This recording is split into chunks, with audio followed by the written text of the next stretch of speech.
Um, Today, we're going to cover three things.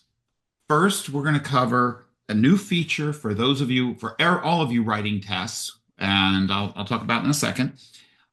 Second, we're going to talk about the test slicer, which is very, very useful for event supervisors who are creating tests for multiple events. And then I'm also going to mention we have new quotes coming out. So let's start out with a brand new feature. Adrian, who's been one of our developers, I guess he's a senior in high school, gonna head off to college soon. Added in a feature for us, and let me just demo it. It's probably easiest thing to do here. We come in here and we're gonna go ahead and edit our. It doesn't matter what you're editing, any one of your ciphers that you edit.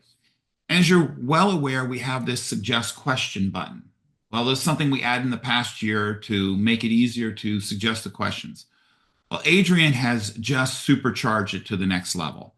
When you hit suggest question, now instead of the one boring possible way of doing it, he's got a whole variety, somewhere about 10 to 15 different types of phrases that you can do. And so that way there, your tests are no longer boring with the same. The following quote needs to be decoded with a Caesar cipher. What does it say? You can hit regenerate and it'll try a whole variety. So you found the following carved into the bark of a hollow log. You recognize it's encoded as a Caesar. What does it say? So what he's done has just really opened up, making your test a little bit more interesting to read, a little less boring, and allows you to generate quotes that are appropriate for the particular phrase. So some of them might be something that's more inspirational or whimsical, as you see in these. And not just for that, but it also works. Go up to our test manager and let's just go pick, for example, let's get ourselves a nihilist. So if we come in for a nihilist and we say suggest a question, it notices that you have a keywords and a polybius keyword. So it generates a phrase that's appropriate for that. So hopefully this will help you make your test have a bit more variety in them. And if people have ideas for other ways of encoding questions or the ways you've been doing it you find interesting, just let us know. Submit a bug on Toebes.com on the GitHub. There's a link off of the main Science Olympiad Codebusters, and we're happy to go add that to the list of phrases that come out. So hopefully that alone should have made your time here worth it tonight. But let's get on to our next feature, and that is Randy and I had a problem. And that is North Carolina is a large state, and we have, last year we had 7 different weekends that we ran our tests on. This year we have 9 different weekends that we're running the tests on. And we do have some students who will volunteer in other regions. Maybe, hopefully they might get a sneak hint, a peek at what might be going on in a different region to give them a heads up in doing their tests. That's not that they really do it nefariously, but it is one of those things we're really glad that they do volunteer, but we also don't want to put them in an advantage or disadvantage. So as a result, for the past several years, Randy and I have been generating 7 different tests. So when you consider that 22 times 7, I can't even do the math. It's too late to do that type of math. Well, this year with 9, it's even worse. And it takes a while. I mean, even though the test generator does a pretty good job of generating 9 tests can be challenging. And they had suggested, well, why don't we just generate 1 test and use the test? And we thought about it, and neither of us felt really comfortable about it. But one compromise was, well, what if we just generated 9 different tests and just used a different timed question for those 9 tests? That wasn't a bad way, but it got us to think about it. Says, wait a second, maybe we can compromise. And so what we've done for this compromise is create what's called the test slicer. And so if you think about, instead of generating 9 tests, what if I generate just 3 tests with 6 more timed questions, and then just swizzle it around so that I generate 9 substantially different tests? And we thought about ways of doing it by hand, but then we realized, you know what? We're probably not the only ones that are running into this problem. And so hence was born the test slicer.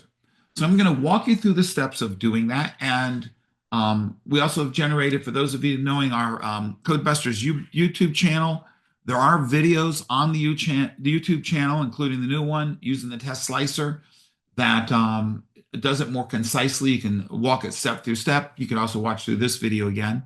But we do try and document how to do this. So let's talk about the steps for the code slicer. First and foremost, you're going to want to come in and you're going to build yourself. In this case here, when I was generating for 9 tests, I wanted 3 input samples, and you can figure out whatever mix that you want on it. 3 is kind of a good, what I would say is a good minimum for doing it. You could do this with 2, no problem. But and in fact, there's nothing that says you couldn't take our first approach, which is generate 1 test and then generate different time questions for all the tests. The slicer will work with that, but I'm going to make it a little bit more interesting for this. So what you have to do first is create yourself a sample test. Well, I've already done one, but let's walk through this step. Use our standard test builder, which you should be familiar with. And you're going to say, all right, I'm building a Division C Invitational Regional, and my test is going to be sample input 1, and I'm going to generate the template. And you should be able to go through this process. I've gotten my template. I can go in here, I populate it, I go through, I pick my questions, and then when I'm finished with that, I come down to the bottom and I say, not save test, but save a copy. The reason you want to do a save a copy is you're going to want to generate 3 substantially identical tests. And what I mean by substantially identical, it means that each test should have the same type of question in the same spot. So that means that, all the tests should start out with the first one being, obviously the time question, followed by, in this case here, I've got a nihilist, fractionated Morse, complete columnar. You want to have exactly the same type of question across all these tests. And the easy way of doing that is to come in here with the test builder and click save a copy. So we save the copy, and then let me just go ahead and do one. I'll save it. We save a copy, and we come back here, we rename it sample input 2. I repopulate, get new quotes into the test, pick those, save a copy. I think you can see we do this and we get 3 equivalent tests. So if we go once we've done that, we go into our test manager. I'm just going to delete this test that we don't need. And so I've done that, and I've created 3 sample tests. Let me just show you this first one. So the first one is, it's got an aristocrat, complete columnar, aristocrat, cryptorhythm, etc.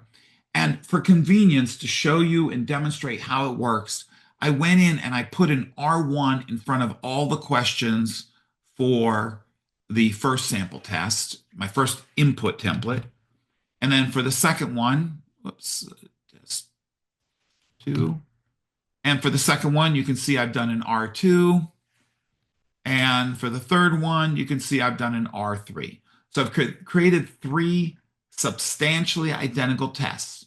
What's the same about it is it's the same type of cipher, but what's different about it is it's a completely different quote, it's a completely different solution, and more importantly, it may be different points.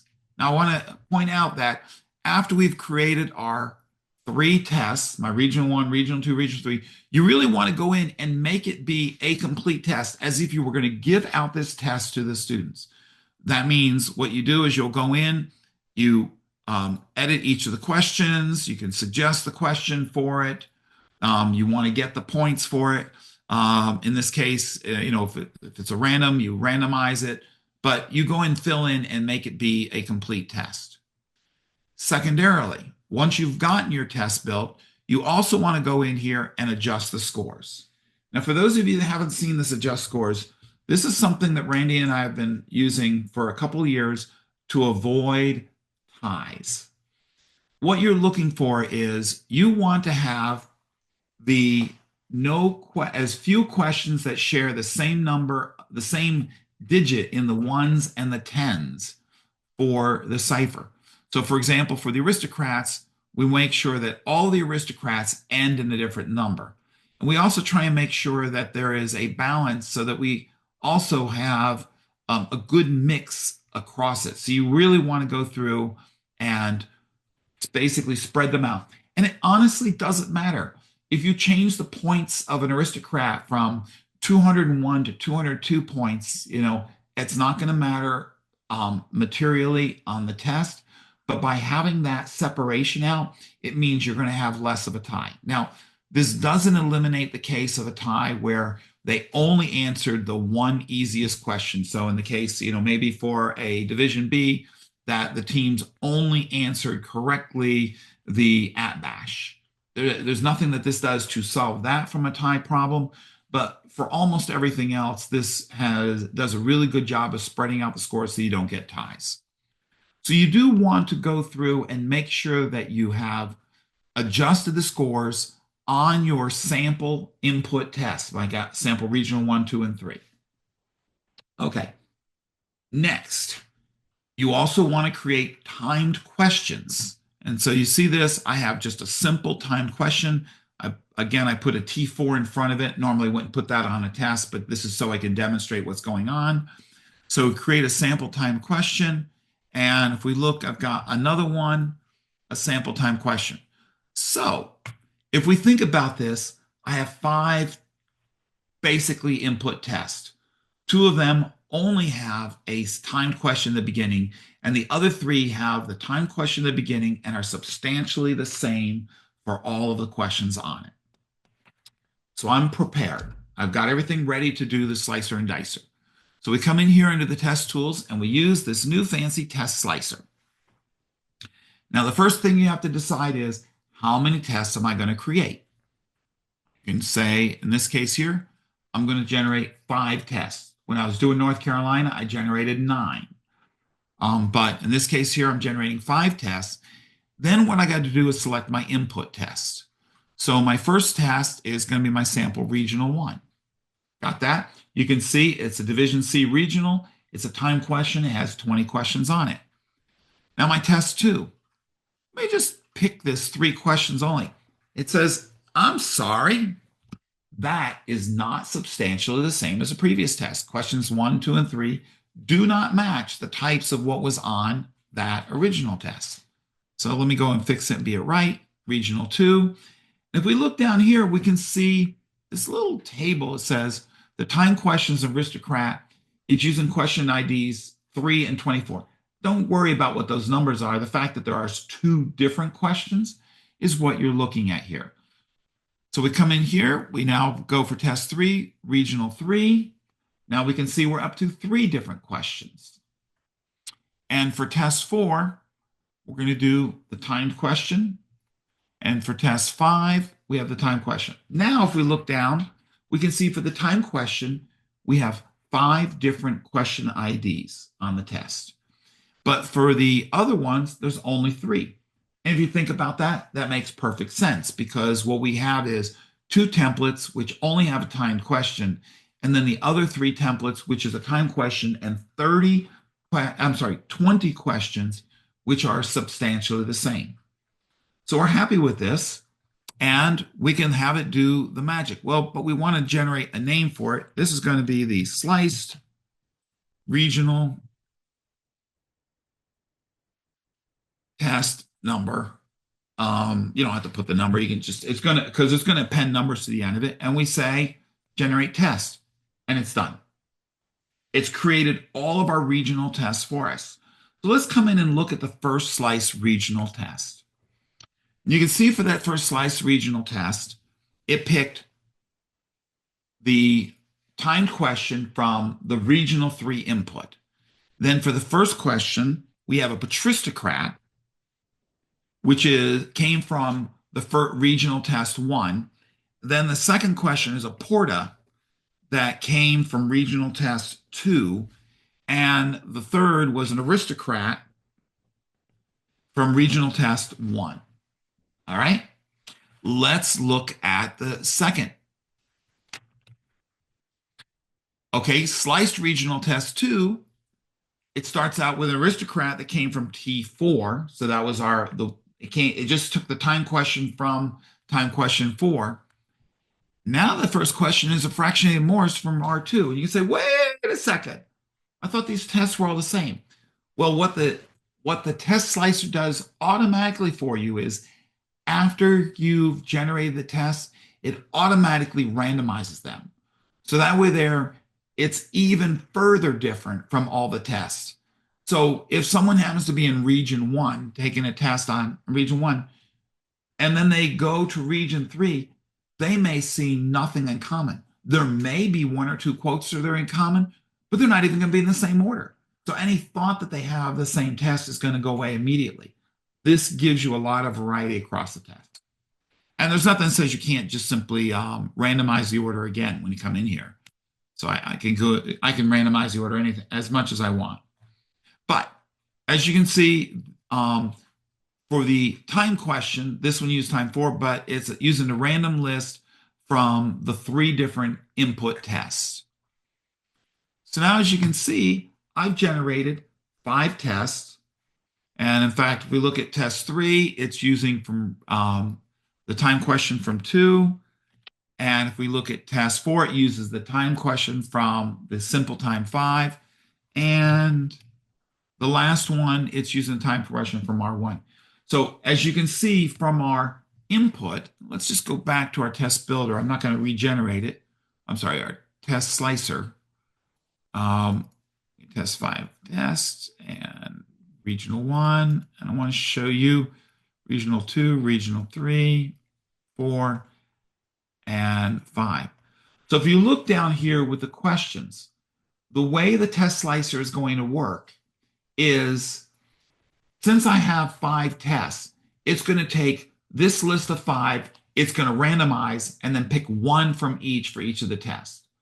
However, when we go to do the first question, because I've got 3 input and I've got 5 output tests, it's going to make 2 copies of this list, which means at most one question will be on 2 tests, another question will be on 2 tests, and then the last question will only be on 1 test.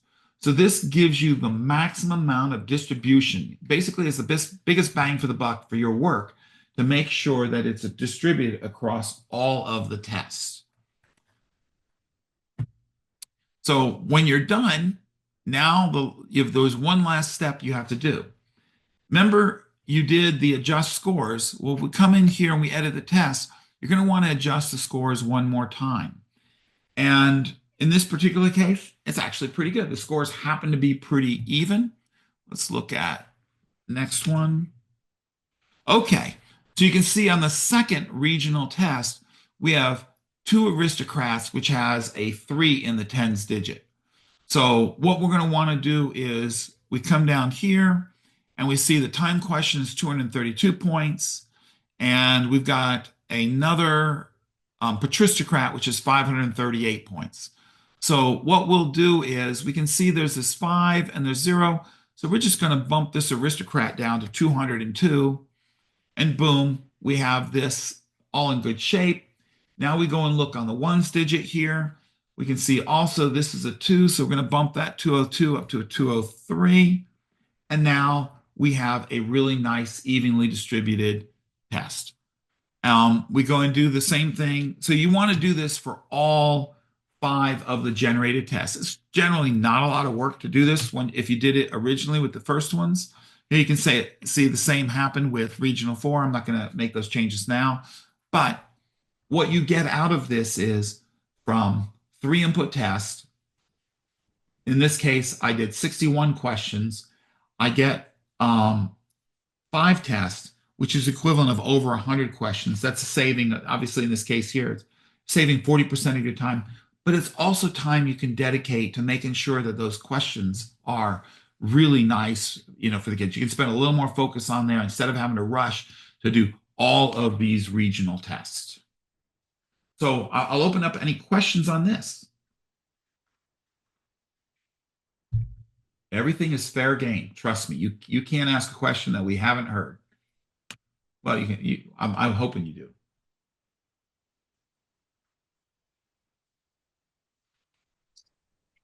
No questions? I can't believe it. Is everybody ready to go make slice and dice tests? Okay. Okay. Well, there's my last item that I said as a gift for everybody, and you have to thank Monica. Monica has suffered through this for the past week. We've added about 80,000 more quotes to our quote database, and we've sliced it into six pieces. So Dan has access to those. State event supervisors can get one of those slices, so you get 25,000 quotes. Um, there are, variety. Obviously, you have to use your common sense looking at the quotes. Some of the quotes are great, and some of the quotes are maybe a little bit questionable. But we're trying to make your job easier in terms of building your test. Um, so with that, I have hit the end of everything that we wanted to show you.